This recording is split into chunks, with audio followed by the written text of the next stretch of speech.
ಮಂಡ್ಯದಲ್ಲಿ ಚಿತ್ರಕೂಟ ಆಯೋಜಿಸಿದ್ದ ಪೂರ್ಣಚಂದ್ರ ತೇಜಸ್ವಿ 86 ಕಾಡು ಹಕ್ಕಿಯ ನೆನಪಿನಲ್ಲಿ ಒಂದು ದಿನ ಕಾರ್ಯಕ್ರಮ ಮಂಡ್ಯದ ವಿವಿ ರಸ್ತೆಯಲ್ಲಿರುವ ಜನತಾ ಬಜಾರ್ ಮೇಲಿನ ಸಭಾಂಗಣದಲ್ಲಿ ನಡೆಯಿತು.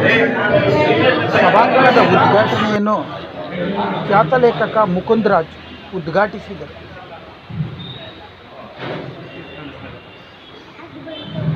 ಕಾರ್ಯಕ್ರಮದಲ್ಲಿ ಪೂರ್ಣಚಂದ್ರ ತೇಜಸ್ವಿಯವರ ಚಿತ್ರ ಪ್ರದರ್ಶನವನ್ನು ಏರ್ಪಡಿಸಲಾಗಿತ್ತು. ನಂತರ ನಡೆದ ಸಂವಾದ ಕಾರ್ಯಕ್ರಮದಲ್ಲಿ ಪೂರ್ಣಚಂದ್ರ ತೇಜಸ್ವಿಯರ ಕುರಿತು ಖ್ಯಾತ ಲೇಖಕರಾದ ವಿ ಮುಕುಂದರಾಜ್, ವಿ ಚಂದ್ರೇಗೌಡ, ಪ್ರಜಾವಾಣಿಯ ರವೀಂದ್ರ ಭಟ್ ಮುಂತಾದವರು ಮಾತನಾಡಿದರು. ಬಹಳ ಮುಖ್ಯ. ಇವತ್ತು ಮಂಡ್ಯದಲ್ಲಿ 2-3 ಸಭೆಗಳು, ನಾನು ಬೆಳಗ್ಗೆ ಆಗಲೂ ಒಂದು ಸಭೆ ವಕೀಲರು ಸಭೆ ರವೀಂದ್ರ ಭಟ್, ಆ ಸಭೆ ಒಳಗೆಲ್ಲ ನನ್ನ ವಯಸ್ಸು ಜಾಸ್ತಿ.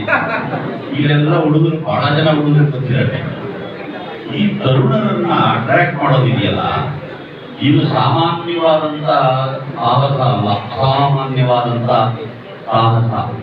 ಅದನ್ನ ತೇಜಸ್ವಿ ತಮ್ಮ ಬರವಣಿಗೆಗಳ ಮೂಲಕ ತುಂಬಾ ಚೆನ್ನಾಗಿ ಮಾಡಿದ್ದಾರೆ. ಇವತ್ತು ಕೂಡ ನೀವು ಗಮನಿಸಿ ಏನು ಅಂತಂದ್ರೆ, ಎಲ್ಲ ವಯೋಮಾನದ, ಅದರಲ್ಲೂ ತಾರುಣ್ಯದಲ್ಲಿರುವಂತಹ ಹುಡುಗ ಹುಡುಗಿಯರು, ವಿದ್ಯಾರ್ಥಿಗಳು, ಇಂಜಿನಿಯರಿಂಗ್ ಓದಿರುವಂಥವರು, ವೈದ್ಯಕೀಯ ಓದಿರುವಂಥವರು, ತಂತ್ರಜ್ಞಾನವನ್ನು ತಿಳಿದವರು, ವಿಜ್ಞಾನವನ್ನು ತಿಳಿದವರು, ಇವೆಲ್ಲರೂ ತೇಜಸ್ವಿಯನ್ನು ಓದಿದಷ್ಟು ಬೇರೆ ಇನ್ಯಾವ ಕನ್ನಡ ಲೇಖಕರನ್ನು ಬಹುಶಃ ಓದಿರ್ಲಿಕ್ಕಿಲ್ಲ.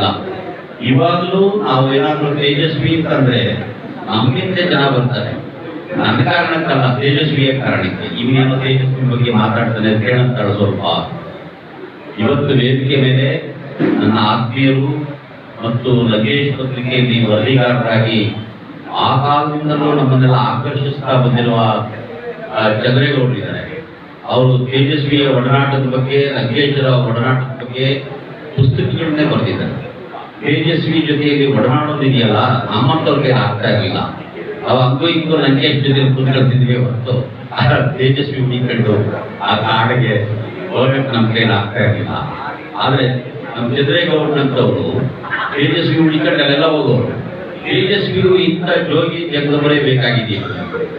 ಹಡಾವಡಿಯಾಗಿ ಮಾತಾಡ್ಕೊಂಡು, ತಮಾಷೆ ಮಾಡ್ಕೊಂಡು, ತಂದೆಯಾದ ಭಾಷೆಯನ್ನು ಬಳಸ್ಕೊಂಡಿರುವಂತ ಬಗ್ಗೆ ತೇಜಸ್ವಿಗೆ ತರುವಾದ ಮೇಲೆ ಪ್ರೀತಿ ಇತ್ತು. ಅದೇ ಪ್ರೀತಿ ಇವೆಲ್ಲರ ಬಗ್ಗೆ ಇತ್ತು. ನೀರಿನ ಬಗ್ಗೆ ಇರ್ಬೋದು, ಆಸ್ತಿ ಬಗ್ಗೆ ಇರ್ಬೋದು, ಬಯಲಿನ ಬಗ್ಗೆ ಇರ್ಬೋದು, ಅವುಗಳ ವೆಂಕಟನ ಬಗ್ಗೆ ಇರ್ಬೋದು, ಹಾಗೆ ಚಂದ್ರೇಗೌಡರ ಬಗ್ಗೆ ಮತ್ತು ಅವರ ಒಡನಾಟದಲ್ಲಿ ಅವರು ಕೂಡ ಚಿತ್ರಕೂಟದ ಪರವಾಗಿ ಸ್ವಾಗತವನ್ನು ಬಯಸುತ್ತಾರೆ.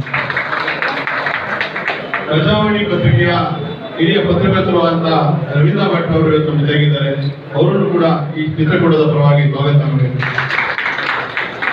ಕನ್ನಡ ಕವಿಗಳು ಅಂತ ಮಲ್ಲಿಕಾರ್ಜುನ ಮಹಾಮನಿ, ಇವರು ಕೂಡ ವೇದಿಕೆ ಪರವಾಗಿ ಸ್ವಾಗತವನ್ನು ಬಯಸುತ್ತಾರೆ. ಭಗವಾನ್ ಚಕ್ರವರ್ತಿ ಅವರು, ಇವರನ್ನು ಕೂಡ ವೇದಿಕೆ ಪರವಾಗಿ ಸ್ವಾಗತವನ್ನು ಬಯಸುತ್ತಾ, ಮೊದಲಿಗೆ ಕಾರ್ಯಕ್ರಮದ ಆರಂಭದ ಮೊದಲ ಪ್ರಶ್ನೆಯ ಭಾಗವಾಗಿ